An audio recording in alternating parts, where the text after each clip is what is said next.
रूस से भारत बहुत अधिक मात्रा में तेल आयात कर रहा है। अब भारत की वस्तुएं वहां निर्यात नहीं हो रही हैं। उसका कारण है रशिया के बैंकों के ऊपर स्विफ्ट सैंक्शंस लगे हुए हैं, अंतर्राष्ट्रीय मार्केट ने लगाए हुए हैं। अमेरिका और अन्य देशों के जो पावरफुल कंट्रीज हैं, ग्रुप्स हैं, उन्होंने मिलकर के, जिसका परिणाम यह है कि जो रूसी बैंक हैं ये आसानी से और किसी मुद्रा में तो बिजनेस कर नहीं सकते। और साथ ही साथ रशिया की दिक्कत यह है कि रशिया में अभी जैसे हमारे यहाँ पेमेंट हो जाती है ना, ऑनलाइन पेमेंट हो जाती है, हमारे यहाँ डेबिट क्रेडिट कार्ड से पेमेंट हो जाती है, यूपीआई से पेमेंट हो जाती है। रशिया में ऐसा नहीं है।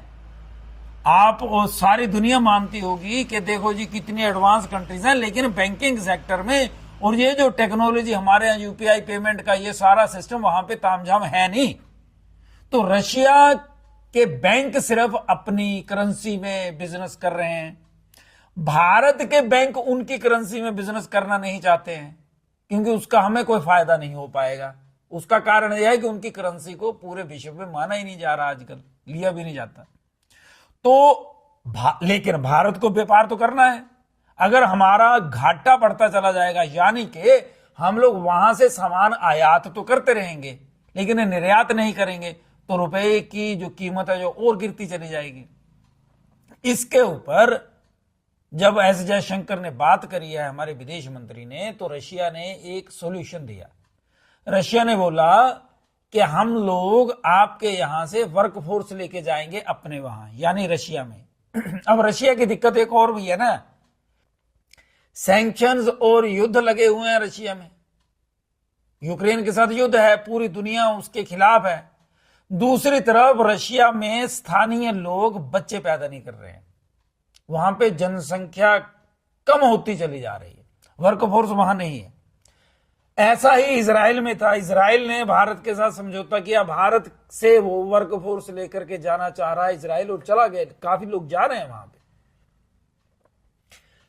रशिया ने बोला कि हम आपके यहां से वर्कफोर्स लेकर के जाएंगे, कर्मचारी लेकर के जाएंगे, हमारे यहां से कामगारों के लिए एक अच्छा स्कोप, एक नया डेस्टिनेशन मिल जाएगा, क्योंकि वहां अभी हमारे पैसे के हिसाब से तो 1,00,000-1,50,000 रुपया आसानी से हमारा कोई भी कार्यकर्ता, हमारा कोई भी यहां से नागरिक जाएगा तो कमा लेगा, साधारण काम करके भी।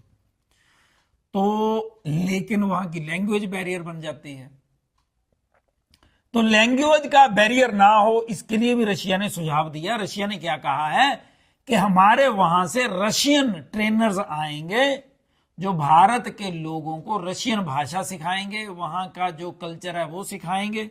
फिर यहां से भारत से रशिया में लोगों को ले जाया जाएगा, यानी काम करने के लिए। आप लोगों के लिए रशिया भी तहे दिल से स्वागत करने के लिए तैयार है। ठीक वैसे ही जैसे भारत की टीम को ऑस्ट्रेलिया में सम्मान दिया जा रहा है। आपको पता है विराट कोहली के नाम का welcome Virat Kohli and team India in Australia, तो वहां के न्यूज़पेपर्स में हिंदी में खबर छापी है। वहां ने इतना अच्छा सम्मानित कर रहे हैं वो टीम इंडिया को। ये एक खेल भावना है। खैर, ऐसा ही भाव रशिया का, लेकिन भारत के लिए दिक्कतें बहुत होंगी। रशियन भाषा है, वहां का एटमॉस्फेयर है, हमारी टेक्नोलॉजी है, लेकिन क्या हम लोग वहां की जो डिमांड्स हैं, वहां के लोग जो वस्तुएं इंपोर्ट करते हैं, यानी भारत अगर एक्सपोर्ट करना चाहेगा तो क्या क्या चीजें क्वालिटी वाइज अच्छी हो, हमारी गवर्नमेंट को भी चाहिए कि इसकी लिस्ट बना करके वो जो मैन्युफैक्चरर्स हैं उनको सौंपी जाए।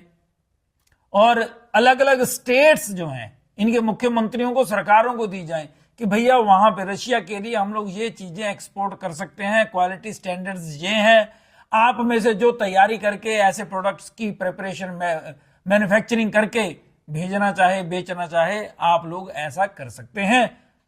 थोड़ा टाइम लगेगा, तब तक आप उसके ऊपर रिसर्च कर लीजिए, पूरा वर्कआउट कर लें। और सैंक्शंस के लिए स्विफ्ट जो सैंक्शंस लगे हैं बैंकों के ऊपर, रशियन बैंकों को जो अंतरराष्ट्रीय मुद्रा में उनको काम करने से रोका गया है, प्लस जो उनका कम्युनिकेशन का सिस्टम है बहुत स्लो हो गया है, इस कारण से वो भी धीरे धीरे सेट होने वाला है। क्योंकि अब अमेरिका में ट्रंप सरकार है, ट्रंप जैसे ही सत्ता संभालेंगे ऐसा माना जा रहा है कि रूस और यूक्रेन के युद्ध में सीज फायर हो सकता है, यानी शांति हो सकती है। इसी आशा के साथ भारत इंतजार कर रहा है।